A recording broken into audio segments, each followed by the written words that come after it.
Taha, qui vend les produits de nombreuses boutiques et restaurants de la ville. Sur le parking, il confie son colis à un drôle d'engin.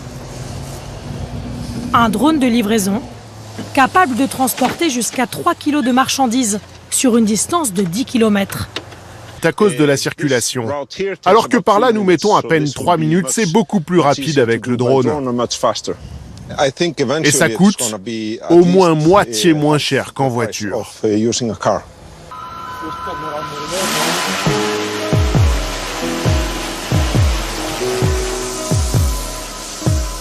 En Islande, la côte est striée de fjords, des bras de mer qui pénètrent loin à l'intérieur des terres et que les drones peuvent survoler.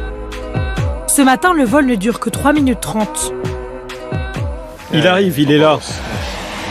Au sol, le client est venu récupérer sa commande.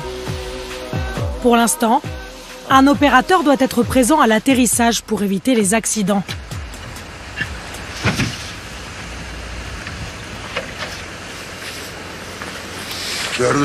Merci beaucoup, merci. Ça me prendrait longtemps d'aller en ville, au centre commercial, de trouver une place de parking. Là, c'est bien plus rapide. Ce serait encore mieux si je pouvais recevoir mon paquet directement chez moi, dans mon jardin. Ça serait génial. Justement, dans 15 jours, nous allons avoir des nouveaux drones qui vont déposer le colis à l'aide d'un filin dans le jardin des clients. Ils n'auront pas besoin d'atterrir. Ça, c'est le futur. A déjà acheté 2 drones comme celui-ci à 15 000 € pièce et devrait bientôt en acquérir 4 autres. À terme, elle pense réaliser ainsi la moitié de ses 300 livraisons quotidiennes.